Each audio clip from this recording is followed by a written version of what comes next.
रतन टाटा देश के सबसे बड़े उद्योगपति, जिन्होंने सॉल्ट से लेके नमक से लेके सॉफ्टवेयर तक हर एरिया में बिजनेस किया है और हर जगह सफलता के झंडे गाड़े, फिर भी उनका एक ड्रीम प्रोजेक्ट जो उनके दिल के बहुत करीब था, नैनो, फेल हो गया। आखिर क्यों? रतन टाटा ने देश के गरीब और मध्यम वर्गीय परिवारों के लिए एक गाड़ी बनाई थी, नैनो, और उन गरीब और मध्यम वर्गीयों ने उसको खरीदने से ही मना कर दिया। ऐसा क्यों?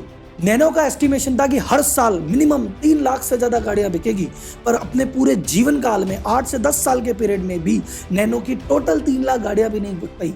आखिर क्यों? नैनो के पास 80 अलग अलग तरह के पैटर्न थे, इंजीनियरिंग एक्सीलेंस का एक नमूना थी, और उसके आने के बाद मारुति की सेल 20% डाउन हो गई थी। उसके बावजूद भी नैनो फ्लॉप हो गई। क्यों? तो इस वीडियो में जानेंगे इन सभी सवालों के जवाब, और लास्ट में वीडियो के अंत में मैं आपको बताऊंगा इस पूरे एपिसोड से हम कौन से लाइफ लेसन या बिजनेस लेसन सीख सकते हैं जो हमारी जिंदगी और बिजनेस को और बेहतर बनाएंगे। तो अब बिना टाइम वेस्ट किए करते हैं वीडियो की शुरुआत।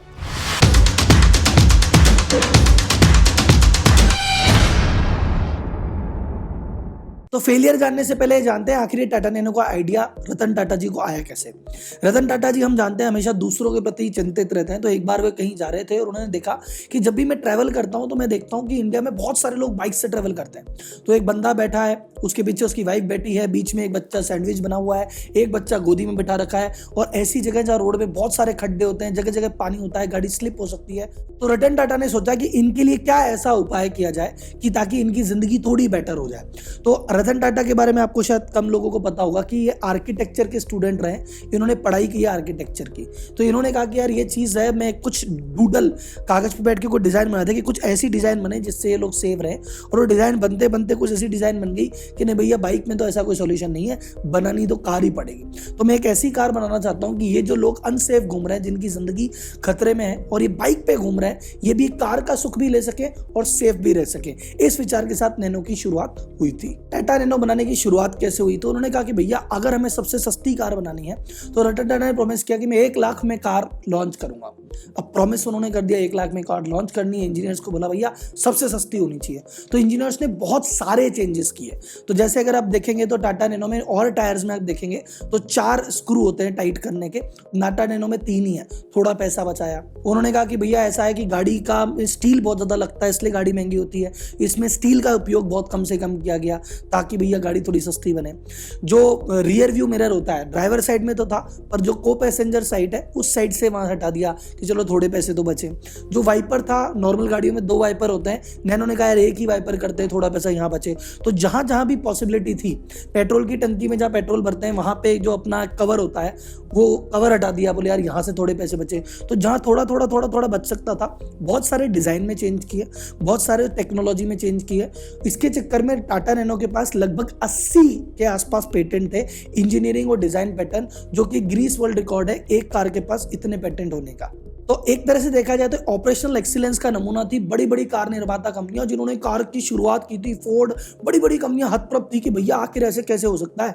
इवन बराक ओबामा ने इसकी चर्चा की कि भैया इंडिया में कार आने वाली है, हम वेट कर रहे हैं कि आखिर कैसी आएगी।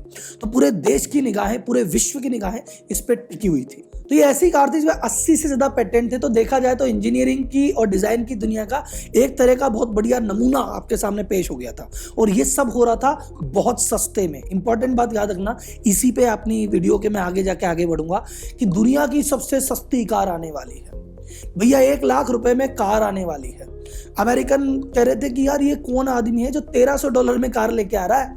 तो $1300 की कार का पूरे मार्केट में पूरे देश की मीडिया, पूरे देश की ऑटो कंपनियां, विश्व की मीडिया वेट करी थी। इवन बराक ओबामा वेट कर रहे थे कि भैया क्या लेके आ रहा है आखिर। तो देखा जाए तो टाटा मोटर को टाटा नैनो की फ्री पब्लिसिटी हो रही थी, 1 रुपया जेब से लग नहीं रहा, और पूरा विश्व बात कर रहा है। हर कंपनी चाहती है ऐसी मार्केटिंग मिले। पर क्या ये मार्केटिंग फ्री की चीजें नार्मली घातक होती है? क्या फ्री की चीज इनको घातक पड़ गई? आगे चर्चा करते हैं। अब भैया ये डिजाइन तो बन के हो गया तैयार। कहाँ हुआ? कागज में। कहाँ हुआ? लैब में। अभी एक्चुअल तो बनाना पड़ेगा, तो फैक्ट्री लगानी पड़ेगी, तो प्लांट लगाना पड़ेगा। तो रतन टाटा ने कहा भैया कहाँ लगाएं? खोज हुई, पता चला भैया सिंगूर में लगा दो। वहां पे जब इन्होंने लैंड को एक्विजिशन किया और कहा भैया यहाँ पे प्लांट लगाएंगे, उस समय भाई साहब ममता बनर्जी ने पूरा मोर्चा खोल दिया। कहा नहीं भैया गरीबों के साथ अन्याय हो रहा है, अरे किसानों की जमीन ले ली। जब इतने धरने प्रदर्शन हुए तो रतन टाटा ने कहा भैया जितना ज्यादा प्रोजेक्ट डिले होगा, प्रोजेक्ट की कॉस्ट उतनी ज्यादा बढ़ती जाएगी, वेट करने का कोई नहीं है, कर लिया जितना करना था, बातचीत इतनी करनी थी, लोग नहीं मानते, मैं चला कहीं और ढूंढ लेंगे।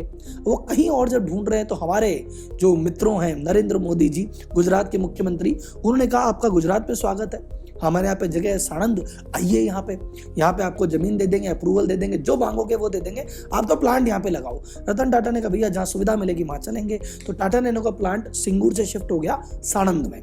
तो ये जो बेनिफिट मिलना था पश्चिम बंगाल को, जो रोजगार वहां मिलना था, जो जीडीपी वहां बननी थी, वो पहुंच गई आपके गुजरात। अब ये चेंज दिखने में आपको लग सकता है कि हाँ ठीक है, क्या फर्क पड़ता है, यहाँ की जगह वहां के लिए। नहीं सर, इस पूरे प्रोसेस में टाइम बहुत वेस्ट हो गया।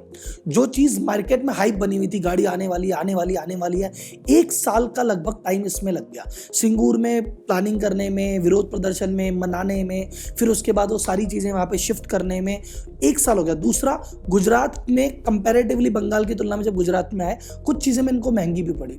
तो उस समय एक ऐसा दौर आ गया था कि भैया 1 लाख का प्रॉमिस तो कर दिया, पर गाड़ी बनने की कॉस्ट ही 1 लाख से ऊपर आ रही थी। तो साइरस मिस्त्री जी का जब इनसे टाटा से विवाद चल रहा था, उन्होंने इस दौरान एक चीज और कही थी कि अरे टाटा इमोशनली ज्यादा सोचते हैं, 1 लाख में गाड़ी किसी भी हालत में बन नहीं सकती, कॉस्टिंग ज्यादा आ रही है, ये 1 लाख में बेचने में अड़े हुए हैं, ये फाइनेंशियल चीज तो देखते ही नहीं है, तो इमोशनल चीज देखते हैं, और शायद इसी चीजों के लिए हम टाटा को प्यार भी करते हैं। तो Ratan Tata said a promise is a promise, वचन होता है, एक बार मैंने कमिटमेंट कर दी, फिर मैं खुद की और साइरस मिस्त्री इसकी भी नहीं सुनता, मैं तो करूंगा, जो होगा देखी जाएगी। इस पूरे प्रकरण की वजह से टाटा को 1400 करोड़ के लगभग का आसपास नुकसान हुआ। रतन टाटा ने 1400 करोड़ का क्लेम पश्चिम बंगाल सरकार पे भी किया, लेकिन वो तो केस चल ही रहा है अभी भी, उसका तो रिजल्ट आएगा जब देखी जाएगी। तो रतन टाटा ने अपने कमिटमेंट के अकॉर्डिंग जो बेसिक मॉडल था वो जरूर 1 लाख का लॉन्च किया, पर जितने भी इसके एडवांस मॉडल थे उसकी कॉस्टिंग 2 लाख से लेकर 3 लाख तक के बीच में चली गई थी, जो कि मारुति 800 अल्टो के आसपास ही थी।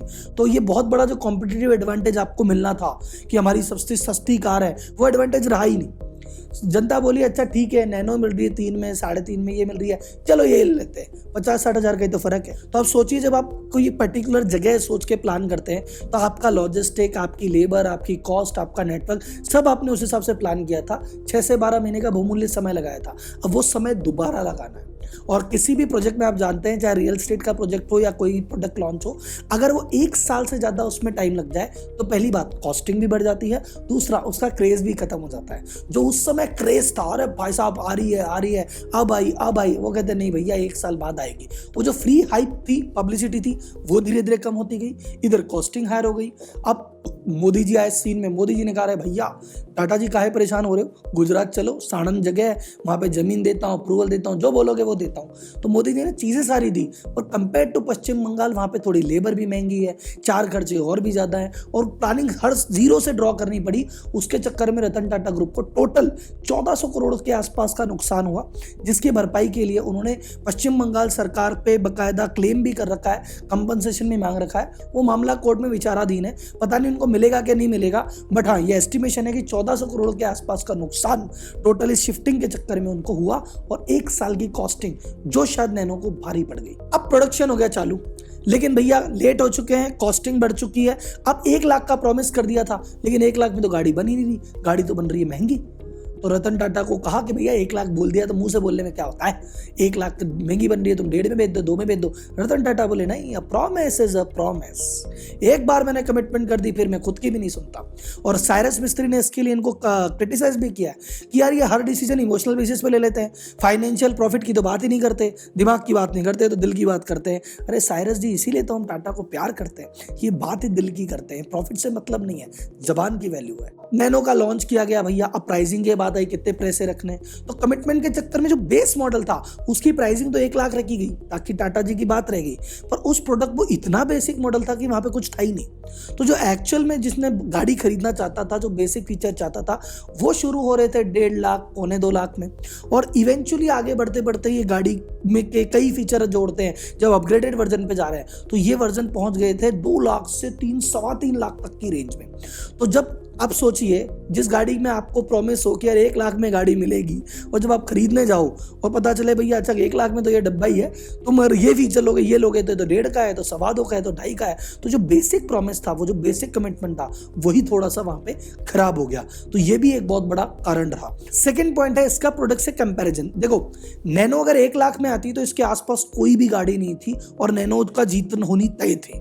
लेकिन अब जब इसकी रेंज बढ़ते बढ़ते 2.5, 3, 3.25 लाख तक जा रही है, तो एक आदमी सोच रहा है कि अरे भाई 3 लाख तक नैनो ही आ गई और 3.5 लाख से इधर अल्टो, मारुति 800 यही चालू हो जाती है। तो ये 50,000 के चक्कर में रिस्क क्यों लेना, ये तो इतने सालों से गाड़ी बिक रही है, यही वाली ले लेते हैं। तो वो जो गैप मात्र जो 40-50 हजार का रह गया, उस चक्कर में जो बहुत ज़्यादा कॉम्पिटिटिव एडवांटेज नहीं ले पाए और एडवांटेज उन कंपनियों को मिल गया। शुरुआत में जब लॉन्च हुआ था भैया मारुति की सेल 20% डाउन हो गई थी, लेकिन बाद में लोगों को समझ आया अरे 25-50 हजार का तो खेल है, तो फिर इन्होंने नैनो की वजह पुराने जो वेरिएंट जो भरोसेमंद ब्रांड थे वहीं पे लोग टिके रहे। तीसरा और मैं कहूंगा सबसे बड़ा कारण ही यही था कि जिसकी वजह से टाटा नैनो फेल हुई, वो ये कारण था कि जो फ्री की पब्लिसिटी हुई थी ना, दुनिया के सबसे सस्ती कार, दुनिया की सबसे सस्ती कार। तो भैया हमारी जो मीम मंडली है, ये जो हमारे जोक करने वाले हैं, जो स्टैंड अप कॉमेडियन है, मीडिया, यहाँ पे एक बात चल गई, अरे नैनो सबसे सस्ती कार, नैनो सबसे सस्ती कार। भैया हम कार क्यों खरीदते हैं आप बताइए? कार खरीदने का एक मेन कारण कंफर्ट तो है ही कि भैया गाड़ी में कंफर्ट होता है। कंफर्ट से बड़ा कारण है इज्जत, कि भैया फलाने के पास तो कार है, फलाने के पास तो कार है। हम कार इज्जत के लिए खरीद रहे हैं और हम कार खरीद लाए और हमारी उससे बेइज्जती हो, अरे क्या लाया नैनो, इसकी जगह तो यही ले आता। तो भैया गाड़ी खरीदी थी इज्जत के लिए और गाड़ी खरीद के बेइज्जती हो रही है, कौन लाएगा भाई साहब? तो ये जो चीपेस्ट वाला एंगल था, सबसे सस्ती सबसे सस्ती सबसे सस्ती, उसने जो कार खरीदने के पीछे जो चार्म है, जो कार खरीदने की इज्जत है, जो कार खरीदने से स्वाभिमान आता है, वो खत्म कर दिया कि यार तू गाड़ी लाया तो क्या हुआ, सबसे सस्ती तो लाया है।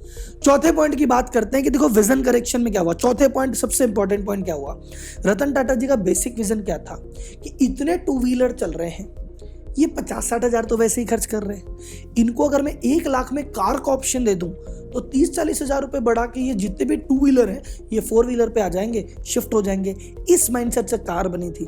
तो अगर ऐसा कंपैरिजन करें कि अच्छा देखो 70 हजार में बाइक लेनी है, 1 लाख में कार लेनी है, तो भैया आदमी कार ही ले लेगा बाइक लेने वाला। तो इनका फोकस था कि यार बाइक वालों पे, पर एक्चुअल में इसका कंपैरिजन जैसे ही 2.5-3 लाख पे गई, इसका कंपैरिजन होने लग गया कार वालों से, और कार वाले सस्ती लेना नहीं चाहते थे। तो ये जो परसेप्शन की लड़ाई है, जो परसेप्शन का एरर है, उसमें कहीं नैनो हार गई। और ये बात रतन टाटा ने भी एक्सेप्ट की कि यार इसको सबसे सस्ती कार बोलने के बजाय अगर सबसे अफोर्डेबल कार बोला जाता, पीपल्स कार बोला जाता, इसको कुछ और तरीके से मार्केट किया जाता, शायद ये बहुत बड़ी सक्सेस होती। अब बात करते हैं आखिर टोटल टाटा नैनो बिकी कितनी, लोगों ने ली भी कि नहीं ली, और कितनी ली, और कब इसका राइज था, कब इसका फॉल चालू हुआ और कब इसको बंद किया गया।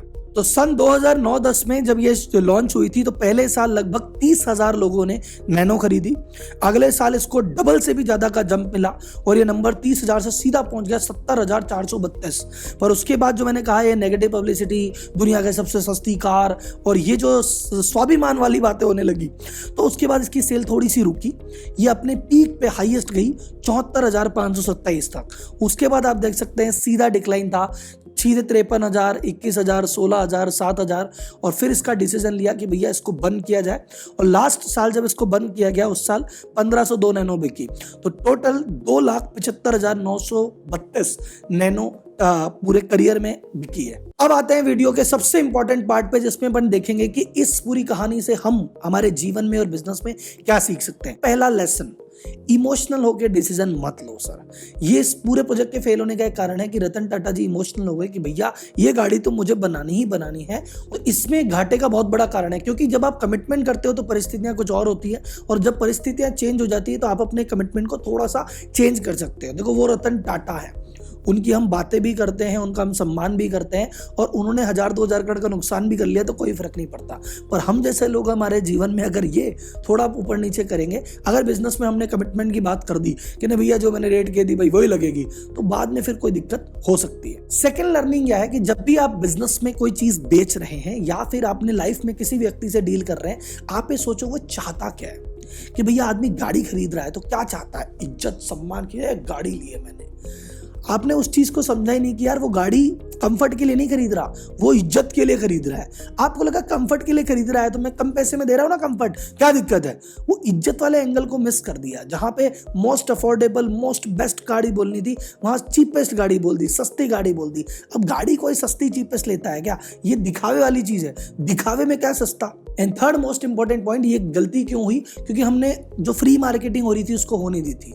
जब भी मार्केटिंग आप करो, आपने देखो मार्केटिंग और इन्वेस्टमेंट कभी एडवाइजर भरोसे नहीं छोड़ना कि इन्वेस्टमेंट है हमारे वो भाई साहब हैं वो देख लेते हैं, नहीं भैया आप इन्वॉल्व हो। और मार्केटिंग भी हमारे भाई साहब देख लेते हैं, नहीं आप इन्वॉल्व हो। इन्वेस्टमेंट और मार्केटिंग के बेसिक कॉन्सेप्ट को और आप इन्वॉल्व हो कि आपके बारे में, आपके प्रोडक्ट के बारे में क्या कहा जा रहा है, उस पर आपका पूरा कंट्रोल होना चाहिए। तो ये थी टाटा नैनो के फेलियर की कहानी। इससे आपने क्या सीखा मुझे कमेंट बॉक्स में बताइए। आपको पूरी केस स्टडी में क्या अच्छा लगा मुझे कमेंट बॉक्स में बताइए, क्या अच्छा नहीं लगा वो भी कमेंट बॉक्स में बताइए।